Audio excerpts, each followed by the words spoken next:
Pemerintah Provinsi DKI Jakarta menerapkan sistem ganjil genap toko di pasar tradisional yang berada di bawah pengelolaan Perumda Pasar Jaya. Ganjil genap diterapkan mulai hari ini. Adapun yang dimaksud dengan ganjil genap toko adalah toko atau kios yang buka berdasarkan nomor. Kios dengan nomor ganjil hanya bisa berdagang saat tanggal ganjil, begitupun dengan nomor genap. Perumda Pasar Jaya pun bakal menerapkan sejumlah protokol kesehatan pencegahan COVID-19. Sebelumnya, Wakil Gubernur DKI Jakarta Ahmad Riza Patria menilai pasar tradisional menjadi wilayah paling rentan terhadap penularan COVID-19 pada masa PSBB transisi ini. Sebab masih banyak pedagang dan pembeli yang mengabaikan protokol kesehatan. Pemda DKI terus berupaya melengkapi sarana dan prasarana di pasar tradisional agar bisa mendukung penerapan protokol kesehatan. Mereka akan melengkapi semua pasar dengan wastafel dan pengukuran suhu tubuh.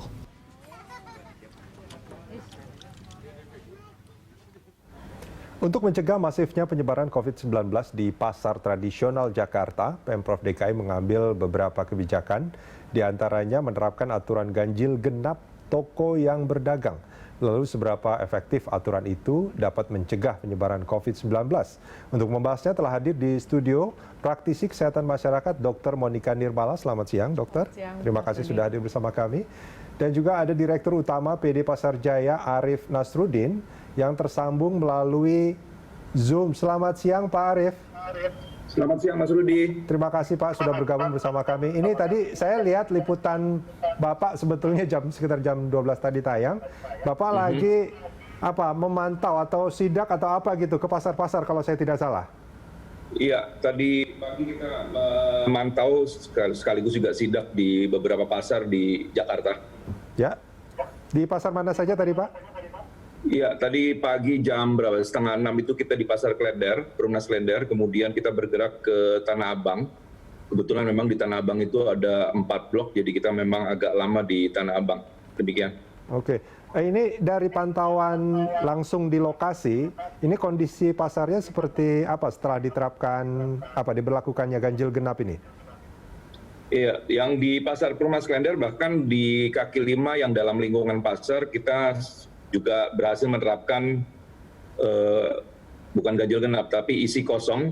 Jadi mereka ada berbatas ruang kosong di setiap kaki 5 yang ada di dalam pasar. Sehingga memang kemarin yang kita sampaikan kepada pedagang, memang saat ini kami meminta kepada pedagang untuk mengikuti secara baik, secara taat. Karena tinggal ini cara kita untuk bisa melakukan jaga jarak antar pedagang dan juga antar pengunjung.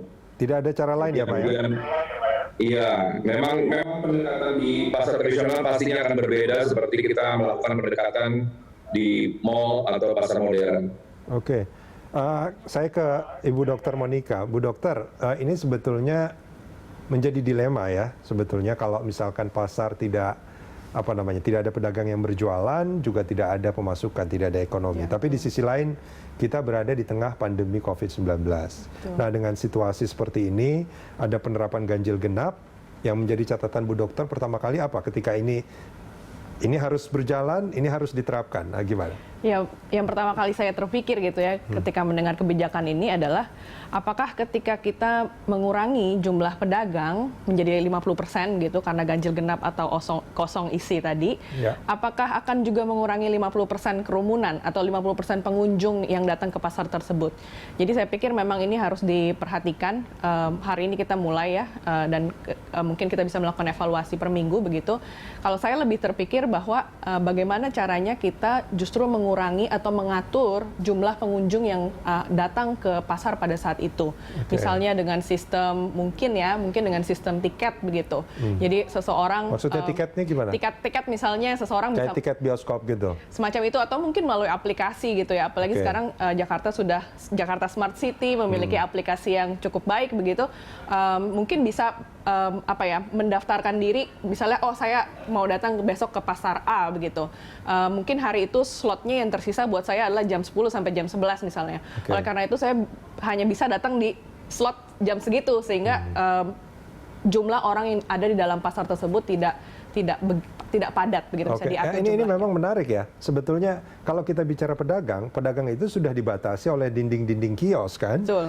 Nah, tapi kalau calon pembeli itu bisa jadi dia membeli di satu kios yang sama. Kalau misalkan kios yang satunya mungkin tidak jualan, kemungkinan calon pembeli justru akan menumpuk di satu pedagang kios itu. gitu. Saya khawatir seperti kebijakan dengan Transjakarta dulu yang dibilang kejutan begitu, bahwa jumlahnya dikurangi, busnya dikurangin, akhirnya menumpuk panjang. gitu, antrian panjang gitu. Jadi jangan kita mengulangi hal yang sama gitu. Jadi saya berpikir lebih berpikir bagaimana mengatur jumlah pengunjung yang datang ke pasar itu sendiri daripada jumlah pedagangnya. Oke. Nah, ini saya tanyakan ke Pak Arief. Situasi di pasar tadi apakah masih ramai, Pak Arief? Ya, situasi pasar relatif landai sebenarnya, belum terlalu ramai. Oke. Memang kalau bahan pangannya memang ramai, tetapi saya sedikit juga terima kasih Bu Dokter inputannya. Sebenarnya memang kita juga sedang mereview berbagai macam hal. Tadi yang seperti saya sampaikan, pendekatan kita itu lebih banyak di pasar tradisional itu pendekatan sosial. Pendekatan yang memang budaya daripada pasar tradisional itu sendiri. Jadi memang ada ilustrasi yang tidak bisa disamakan antara Transjakarta dengan pasar tradisional. Seperti gini, pedagang pasar tradisional itu mempunyai pelanggan yang loyal. Jadi ketika dia tokonya tutup, biasanya mereka menginformasikan melalui telepon atau melalui handphone komunikasinya kalau dia akan bukanya di tanggal yang memang disesuaikan dengan apa yang kita atur. Nah, itu memang kemarin ini kita sudah cukup banyak mensosialisasikan minimal action yang saat ini kita lakukan itu secara matematis jumlah orang yang dalam gedung pastinya berkurang karena memang jumlah pedagangnya yang memang pasti berkurang. Contoh di Tanah Abang kita punya 8.000 kios.